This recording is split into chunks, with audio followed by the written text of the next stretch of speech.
자, 오장 디펜스입니다. 알파경제 김종효 의사와 MBN 골드 최현덕 매니저 오늘 변함없이 자리했네요. 어서 오십시오. 안녕하십니까. 네. 자동차 가봐야 될까요? 오늘 보스턴 다이내믹스 얘기가 좀 많이 났어요. 현대차와 관련해서 지금 정의선 회장 지분율하고 또 뭐 여러 가지 기타 등등인데 증권가 일각에서는 밸류를 보스턴 다이내믹스 30조 원 지금 치는 것 같은데 만약에 그렇게 감안하면은 현대모비스는 지분 가치가 싸다. 그래서 현대모비스의 주가가 지금 오늘 강한 것 같거든요. 자, 뭐 이것도 그렇고 트럼프 대통령의 관세 4월 2일 날 지금 상호 관세 부과를 예고하고 있는데 주말에는 뭐 약간 유연성이라는 표현도 등장했지만 그 말은 곧이곧대로 믿을 수는 없고 자, 자동차는 자국의 이제 미국 입장에서 보면 자동차 그다음에 자동차 산업 육성을 위해서 고유의 관세 부과 상대국한테 이런 예상들 두 가지 재료가 지금 막 있거든요. 네. 하나는 관세는 좀 부정적인 걸 수도 있고 긍정적이라면 지금 얘기했던 보스턴 다이내믹스 뭐 로봇 좋아하시는 우리 또 최현동 매니저 네. 그런 쪽으로 이렇게 두 개 한꺼번에 좀 풀어봐야 될 것 같은데 질문이 또 길었죠. 어느 쪽 먼저 할까요? 일단 간단하게 관세부터? 정리하면은 주말 동안에 이제 관세 유연성에 대해서 언급을 했고 오늘 아침에 나온 걸 보면은 지금 상호적 관세만 부과하고 지금 원래는 이제 반도체나 뭐 제약, 뭐 자동차 이쪽에 대해서 산업 부분에 있어서 관세를 더 크게 부과할 것으로 이제 애초에 알려지고 있던 건데 그쪽은 제외하고 상호 관세만 부과할 것이다 이런 보도가 나오면서 나스닥 선물이 아침부터 이제 0.78%까지 올랐거든요. 네. 그러니까 그것 때문에 지금 현대차도 같이 올라가고 있는 것으로 보여지고 그러니까 현대차가 지금 그러니까 이 트럼프가 원하는 것은 관세를 받고 싶지 않으면은 미국의 공장을 지어라라는 거거든요. 근데 현대차가 뭐 원래부터 해왔던 거고 지금 트럼프 임기로 들어가면서 더 그런 부분을 노력을 많이 하고 있어서 그런 부분에 있어서 이제 어떤 원래 그 다음 주 4월 2일 정도면은 그런 불확실성 해소가 되고 있던 건데 이런 것에 대한 힌트가 나오기 시작하면서 올라가고 있는 거고 특히나 휴머노id 로봇 같은 경우도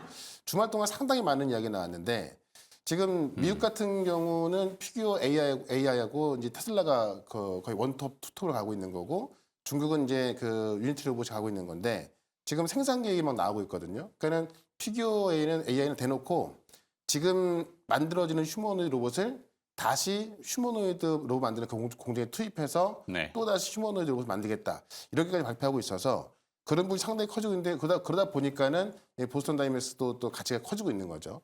그러니까 그런 관점에 있어서 이제 그동안 어떤 불확실성이 못 갔던 부분이 이제 좀 해소가 되고 있어서 제가 볼 때는 이번 주도 상당히 좀 변동성이 있을지도 모르겠는데 그런 과정이 오히려 다음 주 본다면 좀 기회가 될 수 있는 그런 시장으로 보는 게 맞는 것 같습니다. 네. 자, 김종인 사는 이 트럼프 대통령의 4월 2일 자동차 관세 발표를 또 안 될 거라는 보도도 일부 나오고 있고 막 헷갈리는데 봅시다. 현대차 입장에서는 관세 대응 전략에 대한 언급을 거부했어요. 그냥 우리는 계속 실어내고 있다. 선적 최적화라는 뭐 아주 프로페셔널한 용어를 쓰셨던데 현대차 관세. 네, 일단 이번에 주총에서는 한마디로 그냥 정면 돌파를 선택하겠다. 그래서 뭐 중국은 뭐 상하이 모터쇼도 안 가고 작년에 판매된 게 30만 대가 안 돼요. 네. 그래서 뭐 중국은 약간 조금 주춤하는 분위기. 그런데 뭐 인도는 성장하고 있지만 뭐 수익을 크게 낼 수 있는 시장은 아니니까 성장 동력은 뭐 인도 쪽에서 좀 가져가는 형태로 가져가고 그다음에 지금 돈이 되는 미국 쪽으로 올인하는 분위기로 좀 가고 있는 것으로 보입니다. 그래서 이런 돌파 과정을 선택한 상황에서 관세와 관련된 핵심 포인트는 저는 4월 2일에도 결론이 안 나온다로 네. 보고 있습니다. 지금도 여러 가지 얘기들이 계속 엇갈리고 있고 지금 뭐 미국 시장에서 약간 뭐 나스닥 선물이나 미국 시장 선물을 움직이고 있는 요인도 이와 관련돼서 뭔가 긍정적 발언들이 나온다? 뭐 이런 또 카더라 얘기들이 돌기 시작하면서 진행되고 있는 거거든요. 그래서 아마 4월 2일까지도 계속 뭔가 압박하는 요소들은 있겠지만 확실하게 결정되는 내용은 없거나 아니면 시장의 생각보다는 완화될 가능성이 있다라고 얘기가 되고 있는 것 같고 자동차에 대해서는 뭐 일관되게 말씀드리지만 악재라도 결정되는 것이 차라리 반전의 포인트다. 그래서 저는 뭐 4월 2일 날 뭐 자동차 관세가 결정된다면 결정되는 것 자체가 현재 이 종목을 압박하고 있는 가장 중요한 요소가 없어지는 것이기 때문에 악재 해소 차원에서라도 일정 부분의 반등은 나타날 수 있다고 보고 있고요. 자, 보스턴 다이너믹스 얘기는 저는 조금 뭔가 시장이 오버하고 있는 게 아닌가 생각이 드는데 실제로 이제 그 정도의 가치가 있는지는 뭐 그 누가 알 수 있겠습니까? 그 더 될 수도 있고 안 될 수도 있는 건데 어쨌든 시장에서 그 현대모비스가 최근에 그 3대장 중에서는 가장 최근에 강한 주가 모습을 보여주고 있었고 기관 외국인 수급도 집중되고 있었는데 뭐 그런 요인들이 나오기 시작하니까 뭐 지배구조의 정점, 가지고 있는 뭐 지분 가치의 상승 뭐 이런 것들을 여러 가지를 뭐 뉴스로 녹여내고 있는 것으로 보이지만 실제로 보스턴 다이나믹스가 아직까지 뭔가 효율적인 휴머노이드라든지 아니면 그런 것들의 성과를 아직은 숫자로 보여주지 못한 이상 좀 더 기다려봐야 되지 않나라고 보고 있습니다. 네. 자, 그다음에는 전기차 쪽도 다뤄봐야 되는데 테슬라는 주가 요즘 얼마나 떨어지는 거예요? 계속 떨어지죠. 이제 오르고 있죠, 이제. 반등하요? 네. 어. 지난주부터 반등이 나왔고 시간에도 그거 올라가고 있습니다. 또 정부 관계자들의 말 하면은 쥐약시하는. 그것도 있고, 네. 그러니까 지금 관세 얘기가 일단 지난주 금요일 날 이제 일론 머스크가 이 그 직원들 대상으로 또 네. 온라인 회의를 했지 않습니까? 근데 거기서 나왔던 말은 정말 그 꿈을 이야기한 거라서 뭐 처음 보는 사람은 와 대박 이럴 수 있지만은 그동안 했던 이야기를 다시 한번 한 거라서 제가 볼 땐 그렇게 달라질 것은 없는데 근데 제가 느꼈던 것은 이제 테슬라 주가 빠지면서 원래 일론 머스크 하면은 항상 자신감 있게 이제 얘기했던 건데요. 주가 빠지면서 그런 자신감이 없어 보였는데 이번에 이제 어떤 그런 자신감을 갖고 되돌아왔다는 것. 그래서 네. 어쨌든 그런 그 말을 하기 시작했다는 건데 더 중요한 건 뭐냐면 지금 이 트럼프의 관세가 어떻게 보면은 가장 피해를 볼 수 있는 쪽이 자동차거든요. 그러니까는 뭐 GM 같은 이런 자동차 기업들도 항상 트럼프한테 우리가 더 손해다라는 걸 어필하면서 이쪽은 밀어한다라고 했던 거고 그래서 지난번에도 이제 자동차 그 캐나다에 대한 어떤 자동차 관세를 밀어놨던 건데 이번에 나온 얘기를 보면은 지난 주말에는 트럼프가 그냥 유연성까지만 이야기했죠. 유연성을 발휘할 수 있다까지만 얘기했지만은 오늘 아침에 나온 보도는 자동차, 반도체, 뭐 제약 이쪽은 제외될 수 있다라고 약간은 구체적으로 나와주고 있어서 이게 어떻게 보면 가장 피해를 볼 수 있던 업종이라서 현대차가 그동안 주가 되게 못 갔던 거거든요.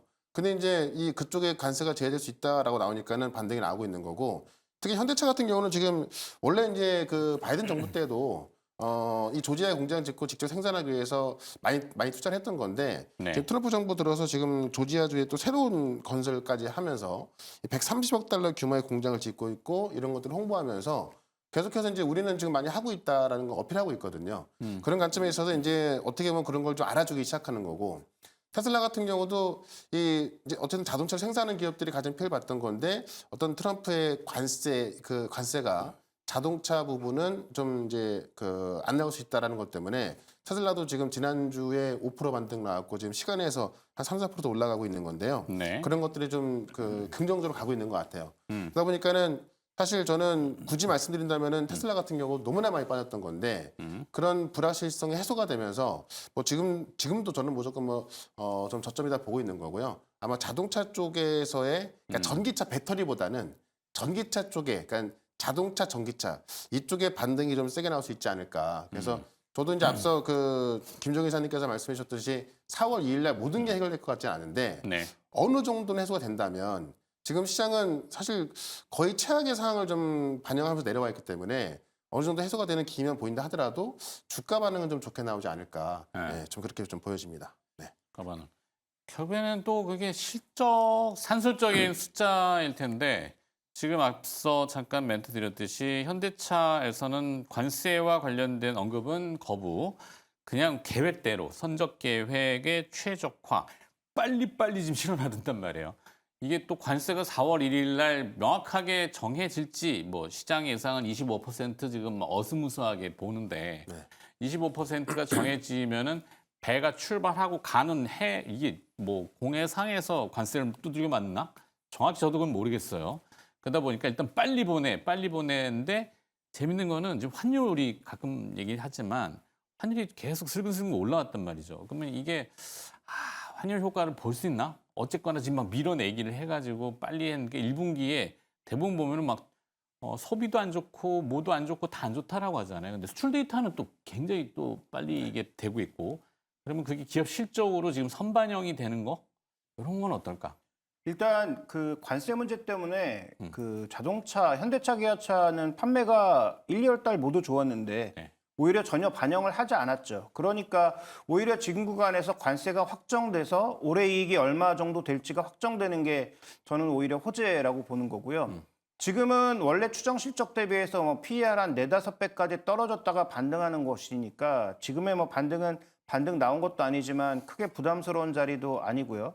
말씀하셨던 인도 시점에 관세를 어떻게 부여할 것인지가 저는 실적에 그렇게 크게 영향을 줄 거라고 생각하지도 않고 네. 설사 그게 준다고 하더라도 지금 밸류가 그렇게 부담스러운 자리인가라고 생각하지 않고 있기 때문에 그다음에 이제 문제는 미국이 그럼 경기 침체로 가서 자동차를 신규 차를 못 살 정도의 침체로 가면 그건 문제인데 지금 뭐 그렇게까지 보는 전문가는 없는 것 같고 저 역시 뭐 그 정도의 생각은 갖지 않으니 나름 그래도 일본 차와 한국 차가 환율로 인해서 긍정적인 어떤 모멘텀을 가져가고 있는데 뭐 관세 정도로 커버할 수는 있지 않을까. 왜냐하면 작년 환율 1,300원, 올해 환율 지금 1,450원 정도를 기준점으로 놓고 보게 되면 네. 이미 한 10%가 조금 넘는 그런 반영이 이미 환율에서 있는 거예요. 그러면 관세가 뭐 25%에서 결정될지 그보다 아래일지 모르겠지만 예를 들어서 20% 결정된다고 했을 때도 관세 효과는 10%로 줄어드는 거거든요. 네. 그러니까 그런 관점에서 저는 확정이 중요하다. 그런데 그 확정을 안 해주고 있는 게 오히려 자동차에는 가장 큰 부담이었고, 그 다음에 작년 기준으로 봤을 때 GM, 포드, 뭐 현대차, 일본차 모두 성장했거든요. 폭스바겐도 성장했고요. 그래서 전체적으로 지금 미국 시장에서 그나마 자동차 판매가 작년에 좋았기 때문에 올해 이제 YY로 보면 조금 줄어들 수 있는 위험이 있으나 그게 정말 뭐 타격이 클 정도의 실적 악화는 아니라고 보고 있기 때문에 뭐 그런 관점에서 현대기아차는 지금 자리는 크게 두려운 자리는 아니라고 좀 보고 있습니다. 그럼 전략을 그러면은 어떻게 자동차에 대한 전략? 근데 저는 뭐 긍정적으로 보고 있고 다만 뭐 반도체도 마찬가지듯이 완성차보다는 부품주가 좀 더 낫지 않을까라는 판단이고 부품주 중에서도 뭐 테슬라에도 가고 GM도 가고 뭐 현대차도 가는 그런 기업이면 가장 좋겠다 싶어서 저는 뭐 최근에 주가가 뭐 4만 원대에 거의 뭐 붙어 있긴 하지만 HL만도를 가장 긍정적으로 보고 있고요. HL만도. HL만도도 어떻게 보면 그 대주주, 그다음에 뭐 최근에 채권 발행 뭐 이런 것들이 조금 노이즈가 될 수는 있는데 실적적인 측면에서 보면 작년에 감가상각 털고 올해 좀 이익이 좋아질 수 있는 구간이기 때문에 HL만도 뭐 긍정적으로 보고 있고요. 현대차가 늘어난다면 뭐 성화이텍이라든지 SL이라든지 전통적으로 현대차에 붙어가고 있는 종목군들의 주가 회복이 조금 더 빠르지 않을까 이렇게 보고 있습니다. 최현덕 매니저는 자동차 투자 전략 어떻게 하시고? 일단 뭐 자동차도 이제 앞서 말씀을 드렸지만은 그 불확실성 해소 구간에 있기 때문에, 그러니까 이 트럼프 관세에 있어서 가장 피해를 봤던 쪽이 자동차거든요. 네. 네, 그런 관점에서 좀 접근해 볼 필요가 있을 것 같고, 그에 대한 힌트가 이제 좀 주말 동안 나왔기 때문에 우리가 이제 그 예를 들어서 뭐 4월 2일 날 결정된다 그래서 그때 가서 이제 우리가 접근하려고 하면은 이미 어느 정도는 좀 반영이 돼 있거든요. 네. 그래서 항상 지금 실시간 나오는 어떤 그런 소식들을 좀 체크하시면서 좀 대응하는 게 좋을 것 같고, 저 역시 이제 현대차라는 완성차 업체보다도 어떤 수익률 측면에서는 이 부품주가 훨씬 좋거든요. 특히나 네. 더 많이 빠져 있는 것도 되게 많아요. 그러니까는 그런 쪽에 오히려 그런 게 풀린다면은 특히 현대차랑 같이 이제 공장이 멕시코라든가 이런 쪽에 나가 있는 곳이 더 많이 있단 말이죠. 그럼 그쪽에 오히려 수익률이 더 좋을 수 있기 때문에 이 자동차 부품 섹터로 좀 주목해 맞는 것 같고 대부분 다 네. 전기차 쪽으로 나가 있는 거기 때문에 예, 그런 쪽의 실적도 좋을 것이다. 그래서 일단 뭐 관세 영향에서 벗어나는 부분이 있기 때문에 좀 긍정적으로 보셔도 괜찮을 것 같습니다. 네. 오늘 기업 준비하신 건 어떤 쪽? 저는 오늘 바이오 쪽 준비했습니다. 바이오? 네. 전혀 이렇게 관계는 없는데. 네. 일단 준비하신 기업은 바이오고. 네. 하나만 더 여쭙고 보내드릴게요. 많이 남았으니까 더 여쭤볼게요. 네. 그럼 이쪽으로 가야겠다. 방산을, 네, 김종인 선한테 시간을 자꾸 지금 착각해 해가지고. 방산 쪽에 오늘 한화는 반등을 합니다. 지난주에는 이제 기습 대규모 유증, 그래서 뭐 주주가치 훼손 이런 이슈가 있어서 주가가 굉장히 거칠게 조정받았는데 주말에 또 다시 발표하기를 임직원들이 또 바이백 사드리겠다. 뭐 다는 아닌 것 같고 하여튼 일부 그 투자 심리 안정을 위해서 노력하는 모습을 나타내면서 한화 방산 쪽이 특히 반등하는 것 같은데 어떨까요? 네, 일단 그 중장기적인 흐름은 뭐 여전히 좋다라고 보고 있는데 두 가지 리스크를 뭐 계속 말씀드리고 있죠. 너무 포트폴리오가 폴란드에 집중되어 있기 때문에 이거 분산하는 거 필요하다. 그다음에 유럽 쪽은 생각보다 우리가 생각하는 것만큼 드라마틱한 효과는 장기적으로 없을 수 있다. 이 두 가지 위험을 계속 말씀드리고 있는데 거기다가 이제 유상증자라고 하는 악재를 쏟아부으면서 주가의 변동성이 커진 건데 산업에 대해서는 저는 뭐 전혀 뭐 불만도 없고 긍정적으로 봐요. 방산 섹터라는 네, 분야에 그렇죠. 대해서. 그래서 어쨌든 자기 무장이 늘어날 수밖에 없는 구간이고 자기 무장이 늘어나는 구간에서 제 시간에 납품해 줄 수 있는 국가가 거의 없다라고 보고 있기 때문에 한국 방산에 대해서는 전반적으로는 긍정적인데 네. 이렇게 유증이라고 하는 그 강한 악재를 주었을 경우에는 주가의 회복 속도가 느려질 수밖에 없다라는 거고 설사 원래 생각한 대로 간다고 하더라도 주식수가 늘어나는 만큼 가치 해석은 뭐 일어날 수밖에 없는 거죠. 그러면 핵심은 이제는 목표 수익률을 조금 낮출 필요가 있겠다. 여기에서도 뭐 무한정 올라가는 그런 상황은 나타나기가 어렵다라고 봐야 되고 그러면 뭐 방산 섹터 내에서 뭐 다른 종목군들도 많으니까 그런 종목군들로 조금 이동하거나 아니면 하나 에어로스페이스에 대한 그 전략의 핵심은 목표가를 조금 낮추는 게 제가 보기에는 적절한 전략이 아닌가. 그렇다면 이렇게 올라가는 구간보다는 다시 또 언제든지 변동성 탈 수 있으니까 변동성 타는 구간에 매수를 하든지 네. 아니면 아예 종목을 뭐 저 개인적으로는 LIG 넥슨 쪽을 좀 좋게 보고 있는데 뭐 그런 쪽으로 좀 이동을 한다든지 어느 정도의 좀 포트폴리오의 조정의 변화는 필요하지 않나 저는 이렇게 보고 있습니다. 네. 자, 변동이 큰 기업들보다는 조금 이렇게 변동이 작은 기업을 선택하는 전략. 방산이라는 게 우리가 흔히 얘기하는 그 B2B, 그러니까 이게 비즈니스 투 비즈니스, 기업 간 거래가 아니고 B2C, 기업 간 고객의 거래, 그러니까 대고객 거래. 국가 간 거래가 되는 그러니까 이건 사실 B2G 아니면 C2C, 컨트리 투 컨트리 뭐라고 표현해야 될지 모르겠어요. 자, 그러다 보니까 사실 포인트는 뭐냐면 이제 재무적인 투명성이죠. 우리가 한때 엔터테인먼트를 조금 이렇게 낮게 봤던 이유가 네. 돈이 어디 쓰이고 얼마를 벌고 어떻게 되는 거야. 그러니까 뭐 가수 한 명 움직이는데 매니저 한 20명 움직이면은 식대부터 해서 막 이게 예전에는 투명하지 않았잖아요. 네. 그러니까 그것처럼 방산도 재무적으로는 투명한가? 그러면 멀티플이라는 거를 얼마까지 줘야 되나? 이런 궁금증이 생기거든요. 그 이제 멀티플을 얼마 주냐에 따라서 이게 지금 이제 고평가됐다, 뭐 저평가됐다, 뭐 더 가냐 마냐 이런 게 나오는 건데 네. 저는 방산주에 대해서는 뭐 충분히 어떤 고가의 멀티플을 줘도 된다고 보고 있고요. 왜냐하면 이제 유럽 시장만 본다 하더라도 지금 이제 우리가 생각을 딱 해보면 우크라이나 전쟁이 끝나고 나서 지금 유럽은 재무장을 하잖아요. 네. 그럼 유럽이 재무장을 한 이유가 지금 트럼프를 믿을 수 없는 거거든요. 그러니까 지금까지는 미국을 그 어떤 나토를 만들어서 미국에 의존을 해왔지만은 트럼프가 이제 발 뺀다고 하니 지금 그러면 지금 유럽 입장에서는 우크라이나가 종전했을 때 미국은 거기에 이제 저 군대가 안 들어간단 말이에요. 그러면 그런 거를 하고 나서 이제 어떤 그 종전 협상하겠지만은 유럽 입장에서는 지금 유럽의 다국적군을 보내려고 지금 그런 것들 준비하고 있거든요. 그러니까 그런 면에 있어서 아직까지 이제 우크라이나 종전이 언제 끝날지 모르겠습니다만 결국 그런 것들을 봤을 때 우크라이나 전후를 위해서 결국 누굴 믿는 것이 아니라 스스로 방어책을 구축해야 되기 때문에 이런 흐름이 절대 단기적으로 끝나지 않을 거란 이야기죠. 그러니까는 부채 한도까지 제외시키면서 무장하겠다. 이거는 지금 엊그제 나왔던 그 독일의 그 어떤 그 계획표를 보니까는 지금 방위비 같은 경우는 거의 무제한적으로 늘릴 수 있을 정도로 이제 그 안건이 통과됐더라고요. 그런 면에 있어서 이제 어떤 유럽 쪽에서의 어떤 그 방위 비출은 굉장히 크게 증가할 수밖에 없기 때문에 우리 기업들이 이미 준비를 하고 있었는데 유럽에서 생산까지 이제 준비를 하고 있거든요. 루마니아하고 폴란드에 거점 마련해서 생산을 준비하고 있는 거기 때문에 오히려 어떤 그 유럽산을 구매하는 거에 있어서도 상당히 좀 호재가 될 수 있는 부분이 있고 네. 특히나 이번 하나건 같은 경우는 하나 에어로스페이스가 작년에만 1조 6천 원인가 영업이익이 났는데 네. 그 전에도 5천억, 2천억 해가지고 거의 3년 동안 2조를 넘게 벌었던 건데 이번에 또 대규모 유증을 한 거 아니었을까? 네, 했던 거잖아요. 그것 때문에 의아했던 건데 그것도 보니까는 그 작년에만 그 지금 이제 그 하나 오션을 위해서 지금 그 조선수 인수하는데 돈을 거의 다 썼더라고요. 1조 3천억에 썼더라고요. 네. 그러니까 그런 쪽으로 좀 재투자가 들어가고 있는 상황에서 지금 엄청난 유럽 시장이 열려 있는 상황에 미국 시장도 같이 열리는 거 아니겠습니까?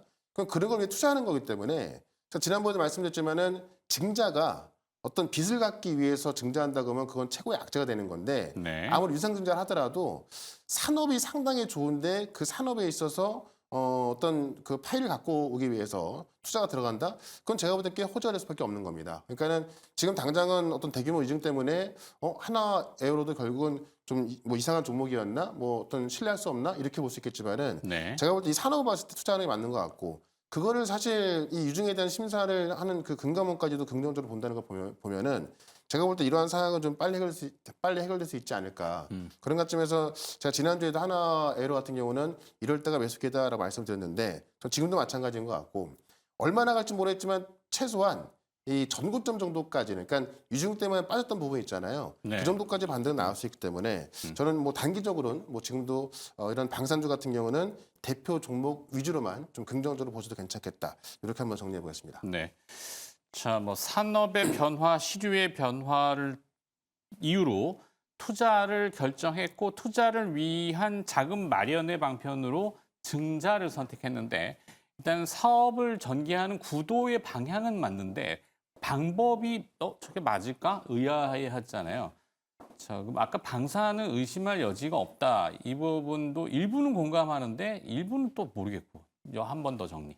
그러니까 결국은 부탁드릴게요. 그 국가가 개입할 수밖에 없는 산업이라는 점에서 네. 그러니까 뭐 유럽 시장이 커지는 것, 독일이 돈을 쓴다는 것은 분명히 의미가 있죠. 왜냐하면 유럽의 그 준칙상 GDP의 3% 기준으로 재정을 운영해야 되기 때문에 그걸 가장 잘 지키던 국가가 독일이었는데 독일이 돈을 쓴다고 시작하면서 유럽 증시에 이제 폭등이 나온 거잖아요. 그러면 지금 우리가 유럽 쪽의 제품을 사용하지 않고 한국 제품을 쓸 것인가는 당장은 그럴 수 있죠. 왜냐하면 인타임에 지금 제품을 맞춰서 가져올 수 있는 쪽이 별로 없다 보니까 그럴 수 있는데 중장기적인 계획상 그동안 EU의 특성이 내수의 60%를 스스로 만족시키는 그런 상황에 있었고 탈레스를 포함해서 뭐 배 시스템이라든지 꽤 많은 이 기업들이 이미 존재하고 있는 상황에서 여길 다 제치고 한국 거만 쓸 것인가에 대해서는 저는 그렇지 않을 수 있다는 거죠. 네. 그러니까 우리가 정말 뭐 독보적으로 뭐 미국에 거의 준하는 정도의 시스템을 가지고 있고 거의 뭐 가격은 싼 그런 위치라면 아마 유럽을 다 제치고 갈 수 있겠지만 그 정도의 수준이 아니고 미국보다는 아래 있고 미국 기술을 가져다 쓰는 그런 형태라면 여기에 또 미국이 개입할 수도 있단 말이죠. 뭐 네. 무기를 판매하는 데 있어서. 그래서 그런 여러 가지 정치적인 변수를 고려해 봤을 때 저는 너무 높은 가격에서 공격적으로 사는 것은 조금은 자제하자 정도고요. 네. 그다음에 저는 그 미사일 시스템과 관련된 대공무기, 그러니까 지대공무기 같은 경우에는 중동 쪽이라든지 이런 쪽으로 추가적으로 더 많이 늘어날 가능성이 있다. 왜냐하면 사우디가 뭐 최근에 제가 뭐 유튜브를 보니까 사우디가 얘기했던 그런 그 시설들이 아직 하나도 제대로 지어지지 않고 있더라고요. 네. 공사가 뭐 중단된 데도 있고. 어. 그런데 거기에 이제 만약에 그런 것들이 만들어지면 그쪽으로 이제 이집트도 붙어 있고 여러 국가들이 붙어 있는데 그 홍해 부근으로 미사일이 날아올 때 어떻게 할까라는 우려를 사우디는 많이 할 것 같거든요. 그다음에 후티도 뭐 최근에 뭐 미국이랑도 뭐 계속 뭐 여러 가지를 하고 있는 걸 보면 결국은 이런 대공무기, 드론 무기 이런 것들에 대한 어떤 수요는 충분히 있을 것 같아서 그런 쪽에 뭐 관제 시스템이라든지 그런 쪽에 저는 좀 더 무게를 두는 것이 맞지 않나라고 저는 그렇게 보고 있습니다. 네. 자, 최현대 매니저는 5장 전략 그러면 어떻게 잡으실 건지. 일단 이번 주가 저는 이 불확실성 해소 구간으로 보고 있습니다. 네. 국내 어떤 정치적인 이슈도 마찬가지고 그다음에 이제 다음 주 4월 2일을 이제 트럼프 대통령이 해방의 날이란 말을 표현을 썼는데 네네네. 사실 그날 가서 해방의 날이 될지 아니면 또 뭐 공포의 시작이 될지는 뭐 모르겠지만은 일단 이 신핑하고도 또 통화한다고 또까지 밝혔기 때문에 아마 이번 주는 그런 어떤 기대감이 있을 것 같고요. 아마 다음 주에 어떤 결과가 나올지 봐야겠지만은 만약에 그게 안 된다고 한다면은 어떤 주식을 갖고 있어도 힘들 수밖에 없거든요. 그래서 네. 결국 그런 불확실성 해소가 됐을 때 실적이 잘 나가고 모멘텀 확실한 종목들이 가장 빨리 올라갈 수밖에 없기 때문에 저는 바이오 쪽에서 또 좀 가장 확실하게 볼 수 있는 그런 종목 잠시 뒤에 하나 소개를 시켜드리도록 하겠습니다. 바이오 쪽으로. 네. 기업 준비하셨으니까 이동을 해주시고요. 네. 오늘 디펜스 전략 잘 들었습니다. MBA골드 최현덕 매니저였습니다. 고맙습니다. 자, 김종인 기사도 이제 마무리해 주셔야 될 것 같은데 5장 투자 전략. 오늘 뭐 지수 움직임도 없고 뭐 별로. 네, 지난주는 올라올 때 뭐 추가 매수 이런 것들은 조금은 주의해 보자라는 말씀을 드렸고 결국 이번 주에 뭐 관세라든지 국내 정치적 변동성 여러 가지 것들이 소화될 가능성이 뭐 저도 좀 전에 최현동 매니저 얘기하신 것처럼 높잖아요. 네. 그러면 여기서는 저는 가장 위험이 적은 종목군들을 좀 골라야 된다는 입장입니다. 뭐 반도체도 이제 조금 바닥에서는 밀고 올라온 부분들이 있고, 그다음에 뭐 방산이라든지 이런 종목군들은 지금 최근에 공매도도 늘고 있고 대차장고도 조금씩 늘고 있는 것 같아요. 그러면 이런 종목군들의 매수 타이밍은 저는 조금은 한 타임 죽여야 된다라고 보고 있는 입장이니까, 그러면 우리가 오늘 주제로 나눴던 자동차 같은 것들이 상대적으로 조금은 자유롭지 않나. 주가도 싸고, 그다음에 현재 구간에서 일단 악재가 해소됐을 경우에는 추가적인 상승 여력이 조금 더 있다라고 봐서 최근 국내 지수와 가장 큰 괴리를 보이고 있는 완성차를 포함한 자동차 부품주들 중에서 뭐 꽤 괜찮은 것들 많이 있으니까 네. 그런 쪽의 종목군들을 한번 관심 가져보시는 것도 좋을 것 같고, 하나의 팀만 더 말씀드리면 아까 이제 전 시간에 이제 중국 얘기가 나오던데 네네네. 저는 뭐 중국 얘기와 관련돼서는 이쪽도 제일 안 됐던 쪽을 한번 볼 필요가 있지 않느냐. 왜냐하면 사람들, 단체 관광객들이 오지 않으면서 면세점은 완전히 잊혀진 섹터잖아요. 네. 그러면 호텔 신라 같은 것들이 최근 거래가 증가하는지, 이익의 반전 요소는 있는지 이런 것들도 한번 살펴보는 것은 신규 매수에서 의미가 있다라고 보고 있습니다. 네. 남들 안 볼 때 항상 부지런해야 된다. 이 부분을 더 강조해 주셨네요. 자, 알파경제 김종효 이사가 오후장 디펜스 함께해 주셨습니다. 오늘도 고맙습니다. 감사합니다.